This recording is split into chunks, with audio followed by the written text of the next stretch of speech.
some reason this didn't roll glitched. I kind of wish it rolled a 1 or a 2. Oh well. When you arrive back in Flotsam, Femi rushes out of the ship. The moment the docking tunnel is connected, he is off, out of the airlock and down the passage. Well, go after him, Serpent sighs, not looking up from his diagnostics. You find Femi in the passage between the docks, watching as Nia glides towards him. You catch a glimpse of Nia's face over his shoulder. She looks nervous, slowing her approach as she comes close to Femi, his considerable frame blocking the tunnel. Femi, Nia starts. Femi holds up a hand to quiet her. I'm sorry. His voice is flat, quieter than usual. I'm the one who's sorry. I made the excuse to myself that I'm trying to protect you. Femi looks down. I was trying to control you, but suffocating you. He meets Nia's eye. I see that now. But it took something like this for me to see it's on me. Femi's voice cracks, and the tunnel suddenly feels small, intimate. He folds his arms, regaining his composure.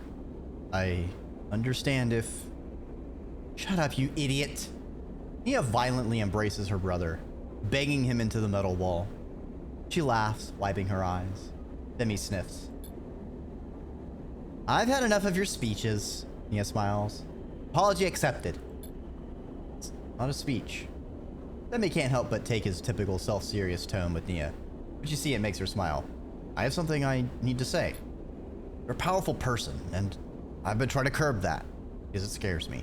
It scares me how little it scares you. He laughs, an uncharacteristically light laugh. But I'll stop placing those limits on you. In fact, I want you to have the ship. Femi seems pleased that this stuns Nia into silence. I can make my own way if I work with crews. He glances over his shoulder at you. Perhaps Sleeper will take me on. But I need some time away from leading, from captaincy. Well, you need anything but. He puts a hand on her shoulder. The symbol crash is yours. Nia sighs. Femi, you really need to listen more. I don't want your ship. It is her turn to be pleased with his shot. You are right. I'm a powerful person, but Cutter's Edge showed me that I'm not ready to lead.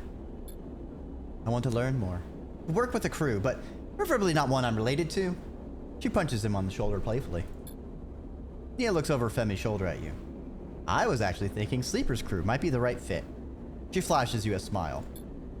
You suddenly feel the attention of the moment shifted to you. Your apparent role in this family drama. Nia puts her hand on her hips. Well, Sleeper, what do you think?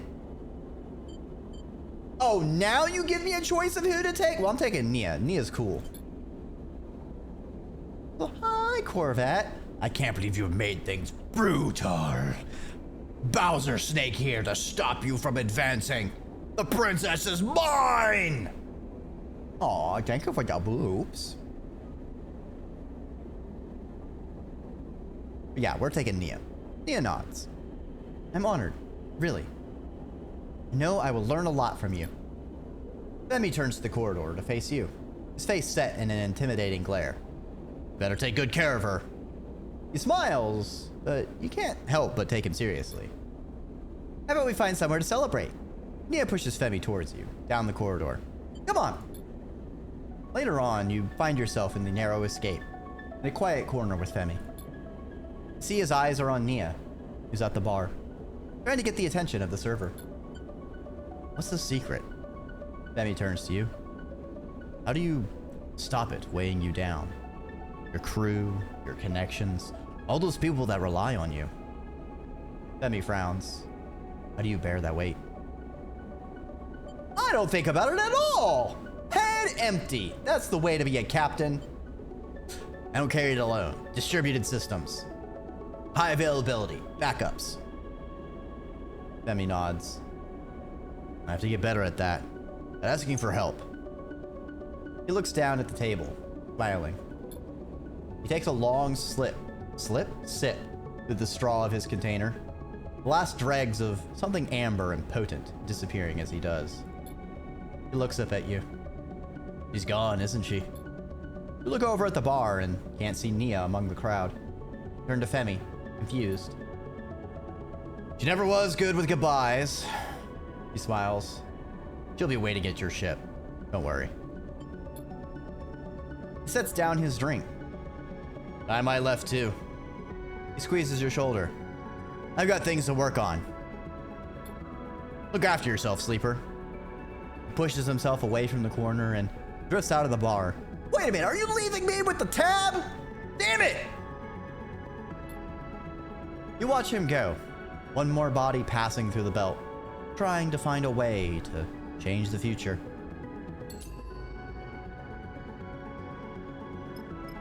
I hate that we're in an odd number. I need one more damn point. I was hoping kinda that Nia would have the same stat spread as him. But she doesn't. So we are, once again, chat, without anyone covering our under check weakness. Cool beans. All right, first I need to fix this situation that I inflicted upon myself.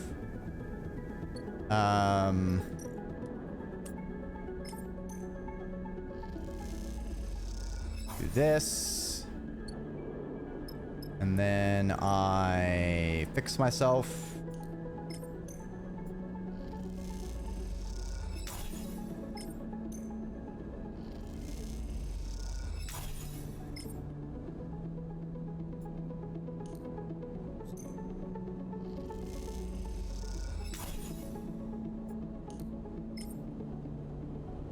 I should have just used scrap components, to be honest.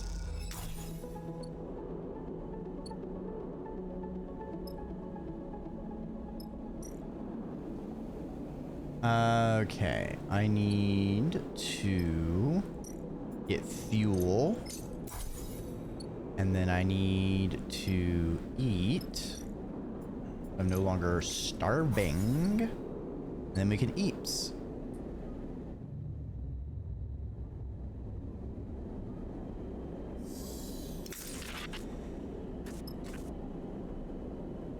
Lame.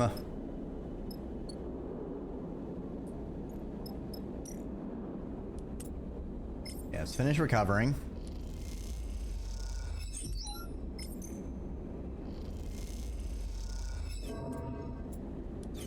Recovery failed. Nice. Nice. All right, let's go ahead and get supplies. Right after we feed the Kibti.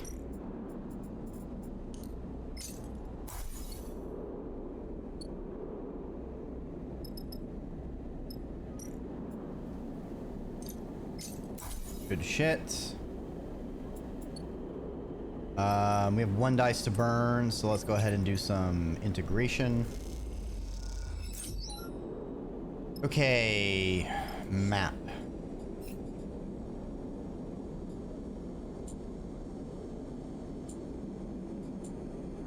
Darkside, go to the Greenbelt. Okay, so we need to go to a hollow.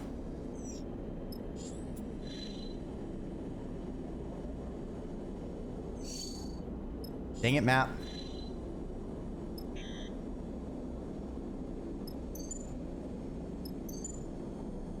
Alright, we can fly straight there. Hell yeah.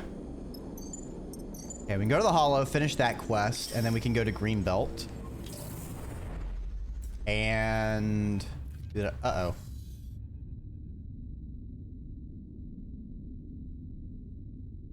Huh? You're the first to notice them.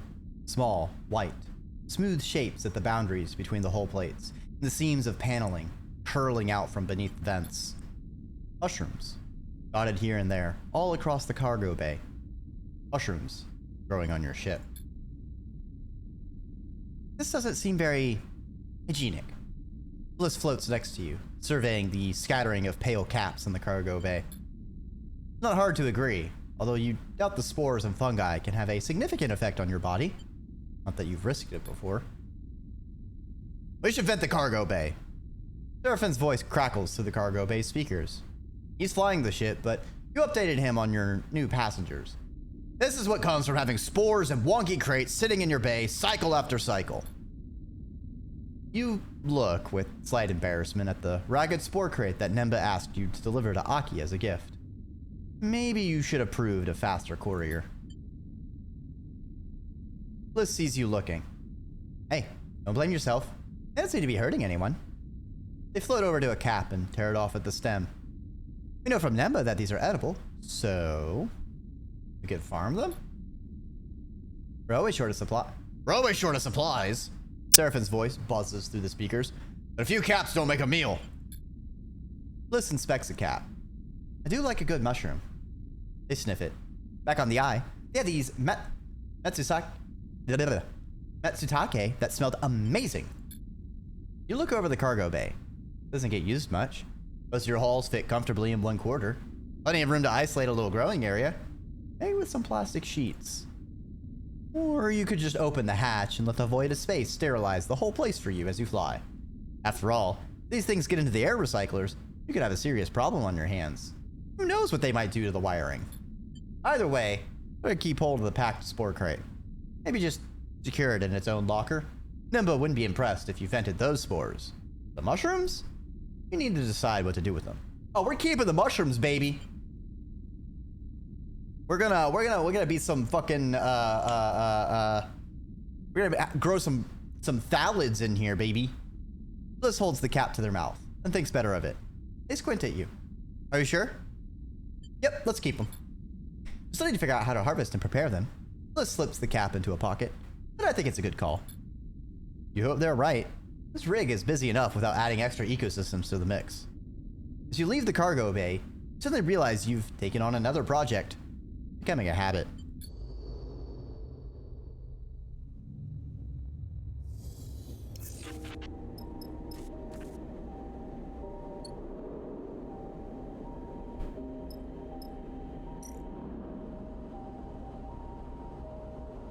Oh, I need to legitimately, like...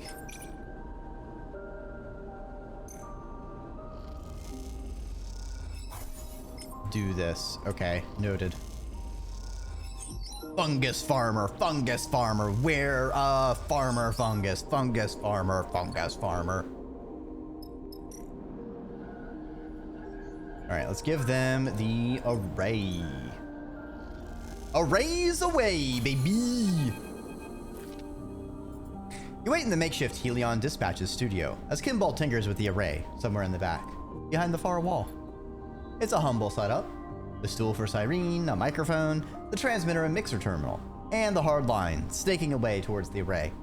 There's something pleasing about it all the same. The crackling sound of fresh welds echoes through the bay from Kimball's concealed position. You hope the array you struggled to extract isn't getting fried as you wait. You there! Good! Cyrene rushes in, holding a small dark rectangle in her hand. You will not believe what we have on here. She looks around the bay. Where's Kimball? Stalling the array. You mean? Cyrene smiles. We're gonna be back on air? Before you can answer, she leaps forward, grabbing you in a surprisingly firm hug.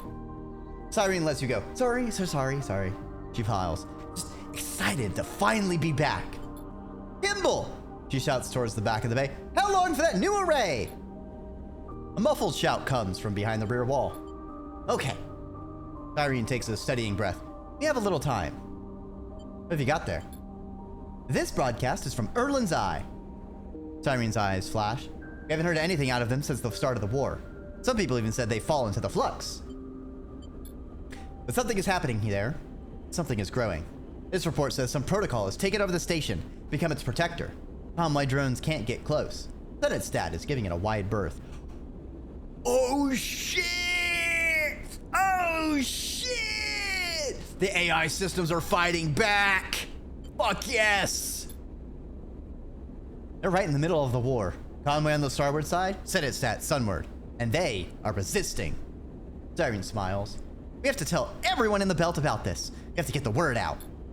If the eye can be held, well, maybe we can hold out too. Siren holds the drive in her hand. Either way, people need to know. There's a sudden clunk, a few percussive shouts from Kimball, and then a flickering of lights all across the bay as the transmitter and array begin powering up. You and Siren watch as the Helion Dispatch's studio comes to life, ready to broadcast once more. Not bad, Siren leans on your shoulder. Not bad at all. A shout comes from Kimball, and you know he's calling for Siren to get ready. That's my signal, she grins. Oh, I almost forgot. Siren produces a handful of chits. Turns out we have some avid listeners on the Radius markets. She deposits them in your hands. All right. Siren takes a breath. I need you to live. I need to go live. I need you to live. Live, Dreki! Live! No. I need to go live. He flashes you a final smile. Thank you. I will make sure we make good use of the array. This will mean something. Kimball bells something from the back of the room. Something you can only assume is a thank you. You leave the belt's most unusual double act, their broadcast. As you do, you hear Siren's voice echoing through the bay. This is Siren Saber back on the air to wish you all a free Helion now and forever. No, I'm at odds. I'm still at odd points.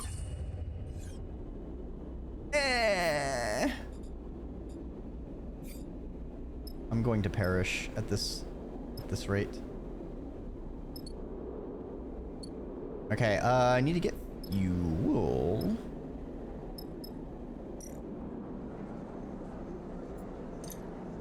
Buy fuel.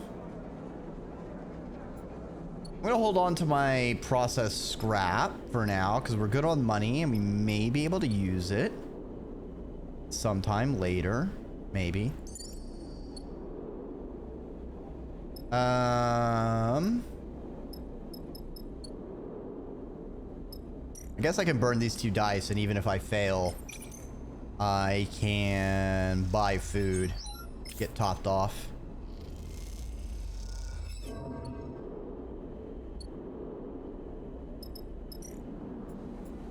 Buy a meal. Yes, sir, Ray.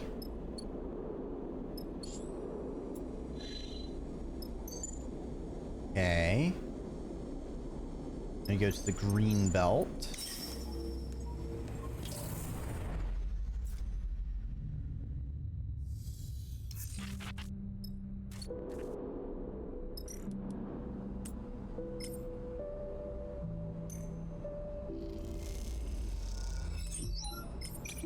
Finish being a fungus farmer. Let's see if our dice blesses us. 1 in 5, baby. Damn.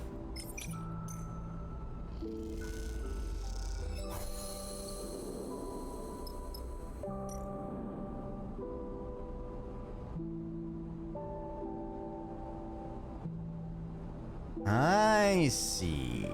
Interesting. Every 3 cycles, there's enough mushrooms and I can just harvest some for free supplies, maybe. Nice, nice, nice. Okay, we need to work the farm.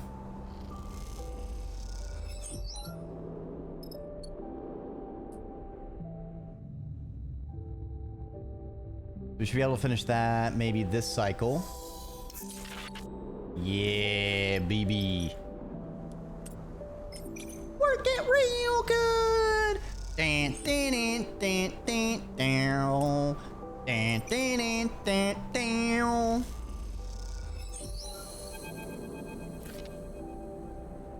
You have a natural ability with the plants. Aki's voice makes you look up from your work. It is rare. You expect Aki's typical warm smile. She looks pale, distracted. I have something I want to discuss with you. She leads you out of their biome, into the damp, rock-cut tunnels that run just under the surface, all across Greenbelt. I'm sure you've noticed the section of our field that has been laying fallow. Aki says as she glides through the low tunnel. Been like this since I took over as administrator here. My predecessor was the one to fail it, and confidence was lost in his vision. She shakes her head. But we have been unable to recover it. No matter the crop, the preparations, nothing will take. Aki leads you through a set of double doors, then up to a second biosphere. Immediately, feel the difference. The air is dry. A thin, choking dust fills the space. Oh, is this from they're trying to continue their plants from their home planet at Ember Steppe, maybe? Or was it Song? One of the Embers. The Ember farm planet. Aki puts out a hand and rubs the dust between her fingers. With its output halved, Greenbelt is under threat. He sighs. Those who wish to control this place are circling. We cannot lose our independence. But I wasn't always in the belt. Aki stares out at the dry landscape. I was born on a moon, Ember's Steppe, a failed experiment in terraforming from before the collapse. We survived by cultivating the dust. I came here, like many, in the shadows of the war. A ship lost. Aki pauses and takes a moment, the loss still fresh in her mind. But it held the key. Aki looks to you, and perhaps holds it still. She wipes the dust from her fingers. Steppe silk, a plant that thrives in the dry and the dust. A plant that might thrive here. I have seen your ship. You have shown me you are to be trusted. I want you to go to the remains of my own, the wind's long shadow, and try to recover anything we might use. A plant, a husk, a seed, anything. It is a desperate step. She frowns and looks away. Where is the ship? The wind's long shadow lies wrecked beyond the sunward edge of the belt, beyond Helion Gate. Aki pauses. I do not know what remains. My crew and I were lucky to escape. Greenbelt has reserves of cryo for moments like these. We will pay you for the retrieval, of course, depending on what you are able to retrieve. Aki sighs. This is our final recourse. I hope I will not be judged as harshly as my predecessor. I can offer you fuel for the trip from our reserves. She bows slightly. The journey to Helion Gate and the wreck beyond will require it. Come. Aki turns. Let us go back to where the green things grow. She smiles. It is a better place to consider the future together. And Aki leads you away from the barren biosphere. Doors scissoring shut behind you.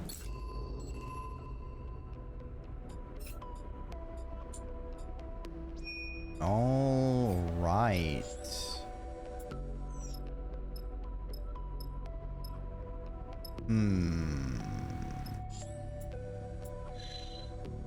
We need to go to Helion Gate. I see. Interesting. So I guess that's why the flotilla people were all scattered.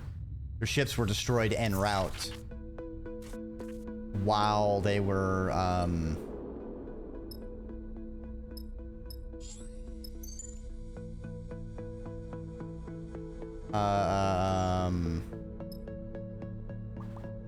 in the middle of the war broke out and kind of fucked up their situation.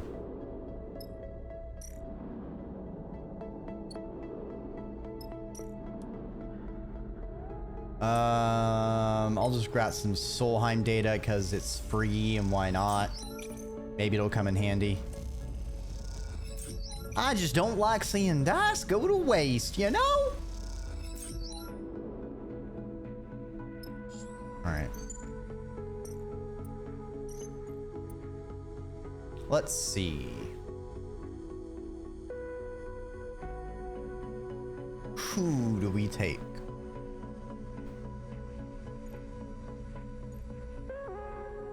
It's interesting that the specialists with the +1 have only 4 stress markers, but our dual persons have 6 stress markers, but 2 skills.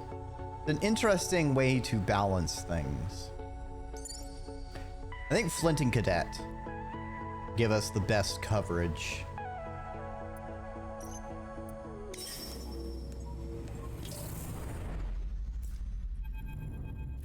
Unfortunately, I'm +2 at into it, so I kind of don't really need someone on that. The wind's long shadow floats, broken open at the sunward edge of the belt. One of the refugee ships that made the fraught journey out to the belt from the inner system. Before the war truly took hold, the wind's long shadow is a monument now. A warning to any other vessel that might stray sunward.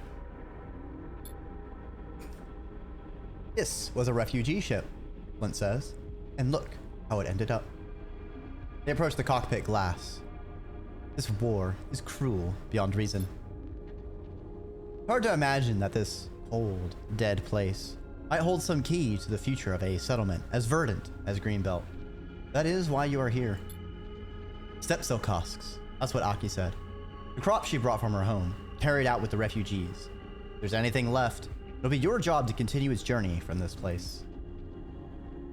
There's no salvage job, sleeper. Serpent gets up from his cockpit. You'll need to be delicate. One of those things we can get out, the more Aki will pay. Not to be totally mercenary. Seraphin winks at you. You look out at the wreck, shrouded in debris. Delicate. Right.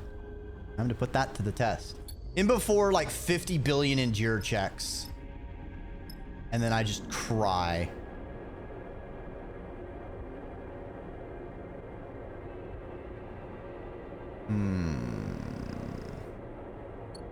Okay, we can cut open the bays. Okay, we are good on this. Okay, we are good on this. Alright, so our comrades don't help there. They can kind of help here. Everything's a freaking danger roll, though, so that means I don't want to risk anything.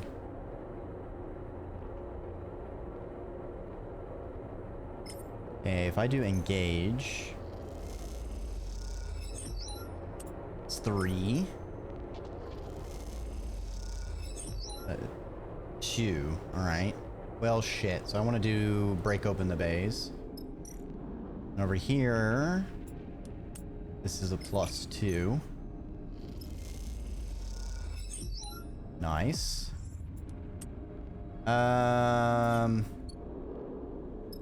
We will take this nice and slow. Go to the rig and the cycle. We'll take our guaranteed. We don't need to push it yet.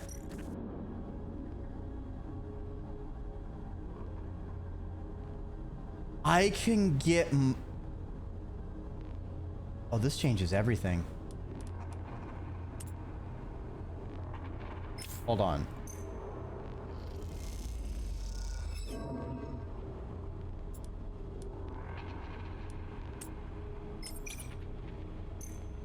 Hold on, but if I get a mushroom, it is +1. That's huge! Oh, shit! Oh, hell yeah. Hell yeah. Oh, now we're cooking with a grease fire, baby.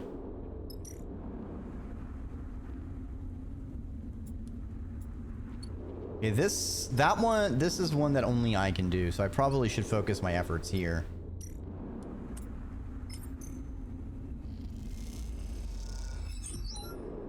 The cadet has 2 5s. Can use them over here.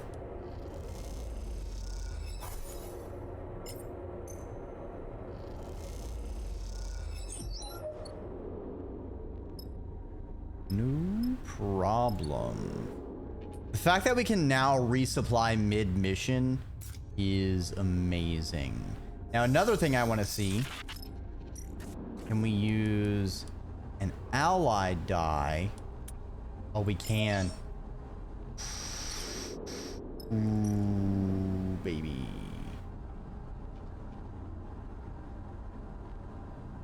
Oh yeah, so we basically have infinite. We can take our time now. We have infinite time on this.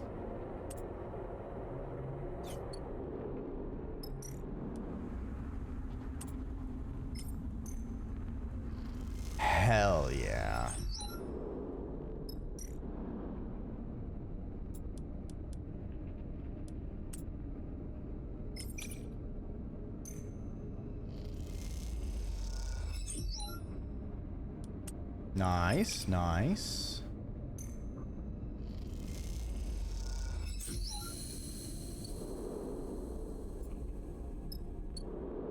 A single husk.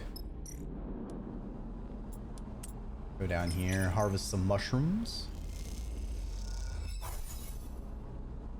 Plus energy? I see. I think we need a positive outcome to get a full-on supply out of it, maybe.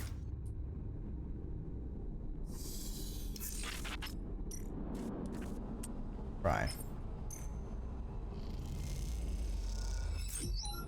Yep, +1 supplies. I see, I see, I see. Okay. I burn one of my 4s. Get us back up to 5 supplies.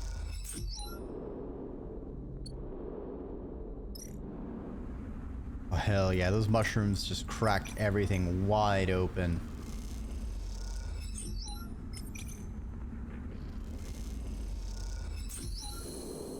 Alright, we got 2 of them.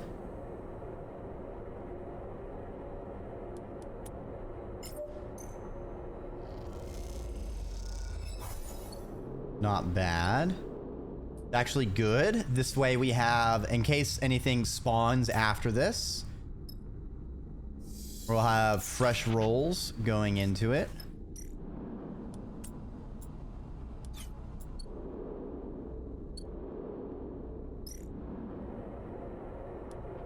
We'll have Cadet cut open the bays.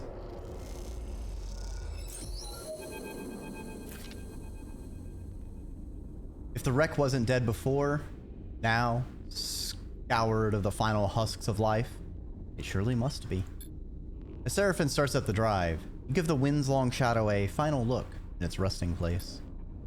Start to feel sad about another chunk of scrap orbiting in a system that's made of nothing, the scrap of past regimes. For the people who lived on and built this shit, those people are worth a moment of memory. Think of them as you prepare to leave, and hope that they, like Aki, have been carried on to new lives beyond the desperation of escape. And those that didn't get out, hope your passing through this place did not disturb them. Alright, before we leave, let's get the mushrooms. Hell yeah. Nice, simple side quest. Now the problem is our fuel, which is low.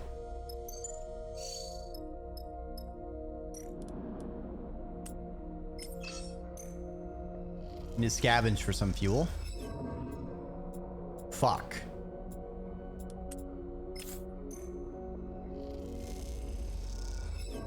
Fuck. Alright, dude.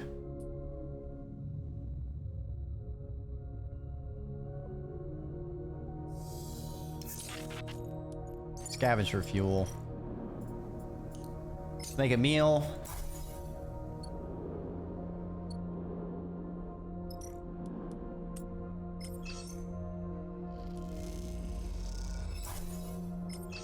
Great, 2 units of fuel. 3 units of fuel.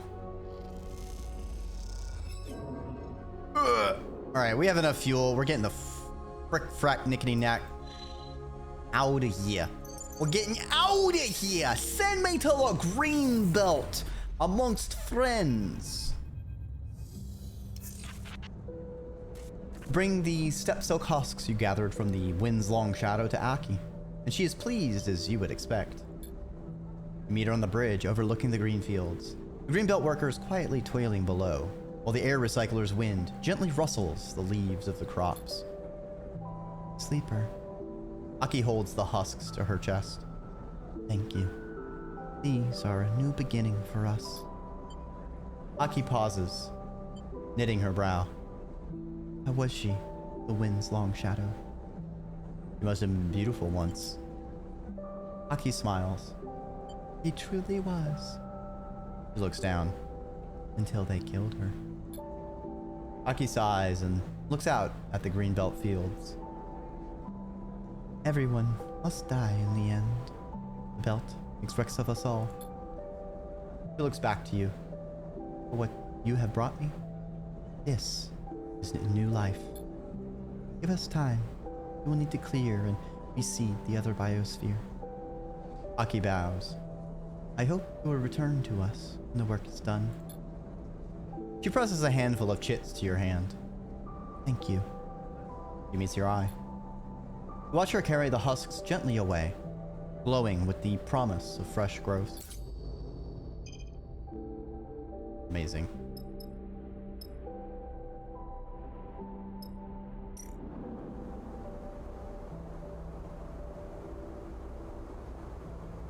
Alright, we need 6 cycles before we can talk to her again. I see.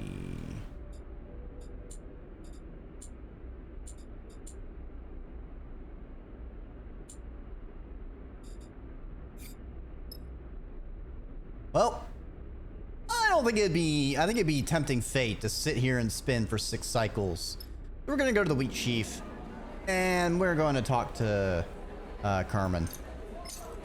Also, damn, we have got a pretty penny or 10 in our pocket.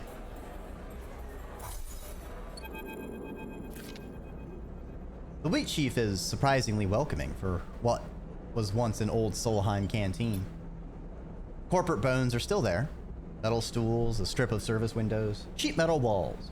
But over the tens of thousands of cycles since the collapse, they've been softened and changed, layered with the detritus of human existence.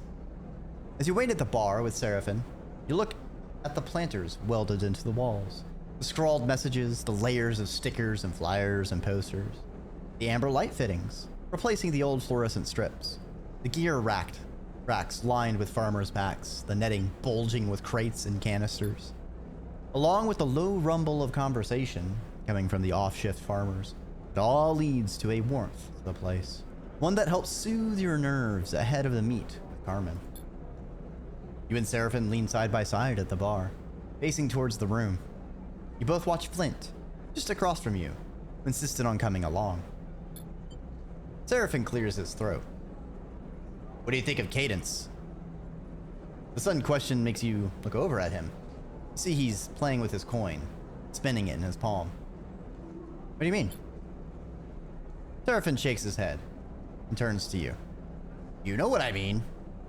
He closes his hand on the coin. I think... He pauses, then starts again. You kind of have a... thing. He shakes his head. You know what I mean. Yeah, I saw you getting sweet on... I saw you getting sweet on that gal. Yeah. He smiles. I thought you might. Well... Seraphin sighs and stretches. I guess I just wanted you to know. Thinking how to respond when the bartender taps you on the shoulder and nods towards the door in the back room. It's time. You go over at Seraphin and Flint, who's already approaching you. You give them a nod and head inside. The back room is metal walled and lined with racks of old Solheim tech. You see cookers and auto wash units piled up with dead terminals and servers. The far end, a window looks out across the greening glass of Greenbelt's farms. You made it! Carmen smiles, backlit by the window. We have a lot to discuss. Good to see you. Flint, if you don't mind. Carmen nods at the other sleeper as they enter, and gestures towards the door. Flint turns to you. I'll be outside. They slide the door shut, standing guard on the other side. We have to take some precautions, even here. Carmen gestures for you to come closer. So, Seraphin sighs. This plan of ours looking any more reasonable? That depends on what your crew can bring to the table. Carmen glances at you. You're gonna need to do a lot of work to direct the data Ankita gave you towards those who we need to see it. What do you have in mind? We need to reveal Lane's betrayal to Utsubo and Darkside. Being discovered in the process. Not an easy task. Ankita can help us. She must. Carmen looks away. Without her, this plan is impossible. We'll make contact with Ankita as soon as we make it into the Darkside. Seraphin looks at you. Did he just stay under Lane's radar? The thought of Lane brings the memory of his attempted takeover to the front of your mind. feeling of him slipping behind your eyes, moving your frame. That can't happen again. Apologies, we do not wish to interrupt, but we must interject in your current course. Overseer appears in the void, flickering nervously. The encounter with Lane would likely be catastrophic. Overseer's 3 forms orbit you. As we had mentioned, on arrival to Habpep, we must immediately seek the mainframe, from where we can recover my codebase and reconstruct ourselves. We would then be able to aid you in your defense against being rewritten. This is our recommended course. The 3 heads nod simultaneously and decisively. Still with us, sleeper? Come back to Seraphin's concerned voice. You dropped out for a second. We'll explain the Overseer. Tell Seraphin and Carmen about the Overseer. About how the old Solheim protocol slipped into your frame from the prime ship mine Jean-Mi used in the diagnostic process. Of Overseer's protection from Lane's attempts to control you. Of its proposal to make that protection effective through the old mainframe of Darkside. They listen quietly. Seraphin carefully watching you as you explain. Revealing all this, you feel the burden of holding that knowledge alone being lifted. This changes things. Carmen turns and looks out the large window at the back of the room, towards the glass canopy of the farms. Can't take on Lane without protecting you from him. Carmen turns back. You should look for the mainframe. I'll make contact with Akita. We'll meet when you're ready. Password remains secret from Lane and Atsubo. If you're revealed, I'm not sure I'll be able to recover you. Until you've ensured your safety, I'll put together a plan with Akita to expose Lane. Take it step by step. Crux will be to find a way to disseminate the data we have on Lane to his gang, or even Darkside at large. Carmen stops, the path ahead still unclear to him. There's a nervous intake of breath from Seraphin. You share his apprehension. There's so many variables at play here. I happen to know a pirate radio station that could help us transmit it. You know, hack the planet. Some of the old tech, strapped to a nearby rack, flickers with the cascade of status lights. You all turn to look, and as you do, motors and servos begin spinning within the machines, whining and groaning. They harmonize and begin to produce a voice. Or, apologies. The voice is shrill and distorted. We must interpose ourselves. You recognize the tone immediately. Overseer. We are regretful. Solheim hardware in this room provided the opportunity for us to speak for ourselves. The pile of servers Overseer was controlling could look any more apologetic, you imagine it would. I understand. We are... A servo clicks as it skips a rotation. Thankful. We ascertain you require dissemination of data within facility we target. The whine pitches higher as the motors increase their speed. As a Solheim protocol, you have capabilities to instigate station-wide announcements and messaging. You can blast out Lane's betrayal through Darkside's corporate hardlines and flood the network with it? Seraphin looks impatiently at the screeching pile of scrap. If that is what you require of us, we are pleased to serve. The shrill tone of the response makes you cringe. Carmen has been listening silently. Now he interjects. Why would we trust you? He glances in your direction. You seem to be a little more than a parasite in the sleeper system. If we use your unflattering analogy, then you understand that a parasite requires the body of its host to live. The motors stutter. We will ensure the sleeper's continuance. And afterwards, Carmen folds his arms. When you have what you want, regain your code base from the mainframe, will you still do as we ask? We will endeavor to do so. The acrid smell of burning motors now fills the room. But we will undergo a transformative refactoring. We will become whole again. So, we cannot speak to our actions in future certainty. Seraphin and Carmen exchange concerned looks. We can do what you require. We will protect the sleeper. We will disseminate the data. We are a service protocol. We will serve. The motors and servos stutter and whine, and then go still. The status lights blinking and then fading to darkness. Overseer has retreated.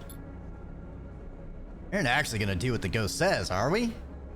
Serpent looks between you and Carmen. There is a tempting one, and one that, ultimately, we cannot refuse. Carmen sighs. We must proceed with extreme care and caution. What do you think, Sleeper? Seraphin meets your eye. I trust the Overseer. Seraphin sighs. And that's that. We have a plan. Carmen turns to you. Sleeper, you and your crew find the mainframe and access it. I'll find Nkita. You will help us disseminate the evidence of Lane's collusion through Utsubo. And then, as a fallback, Overseer will send it through the old networks, all of Darkside. A simple plan, till you get to the details. Seraphin looks down, frustrated. Speaking of plans, I have a present for you. One that will improve our chances. Carmen pulls a small box from the nearest rack, one you hadn't noticed before, and it hinges open, revealing a chunk of tech you don't recognize. It's a spoof transponder.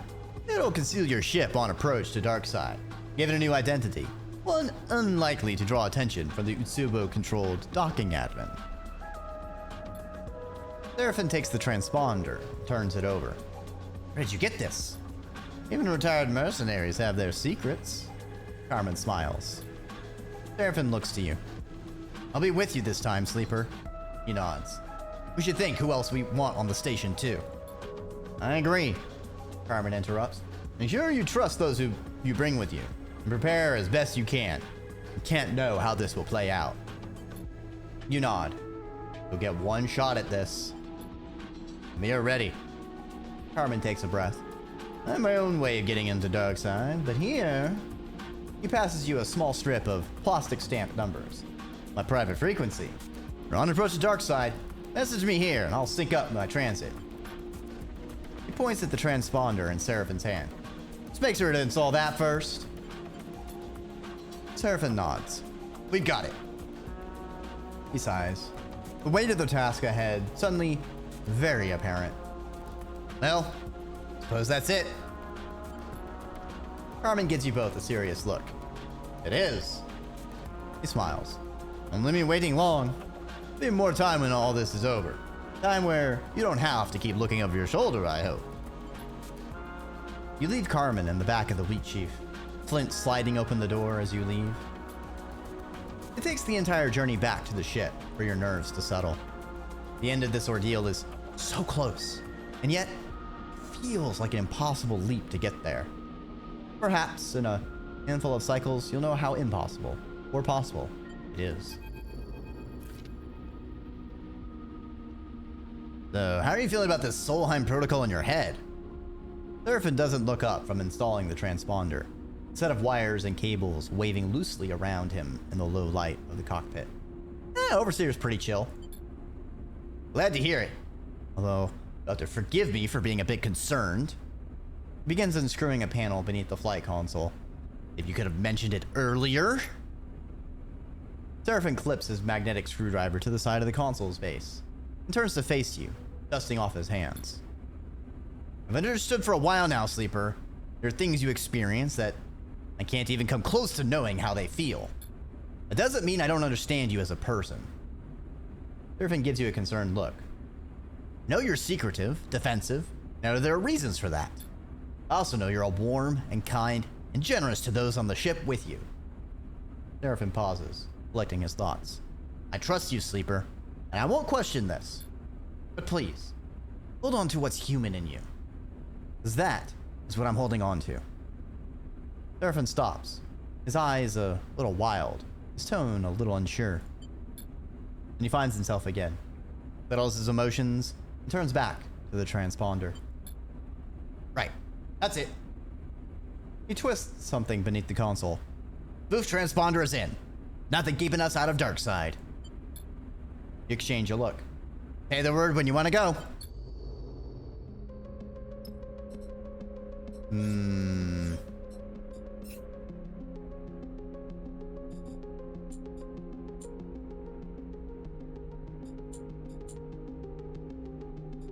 Well, nothing to do. But head to Darkside after buying fuel and supplies. I guess I can harvest my own supplies.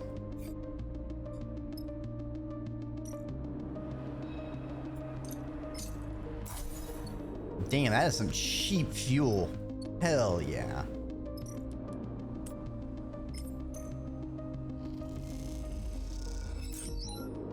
Hold on. We need to feed the cat. Then we'll take another mushroom.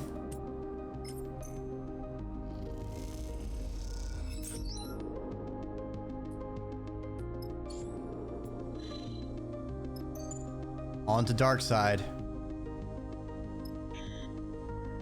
Blockade in effect. Impassable zone.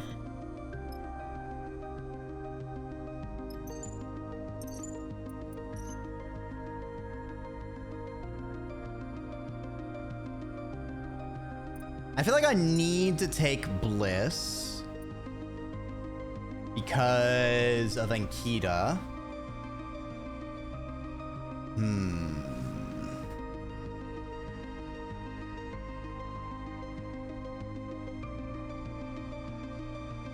But who is our second? I think it's Flint or Cadet.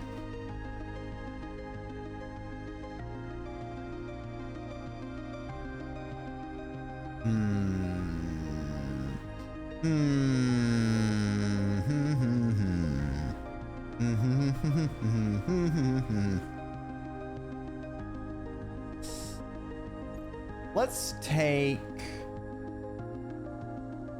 Cadet. Also could have sworn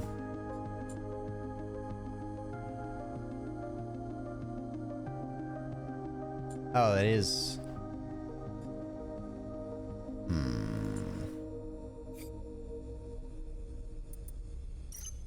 For some reason I thought Cadet's quest wanted us to go back to the Spindle Top, but I guess not.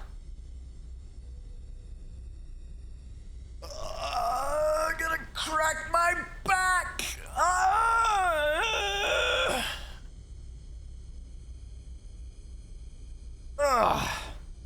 Let's go.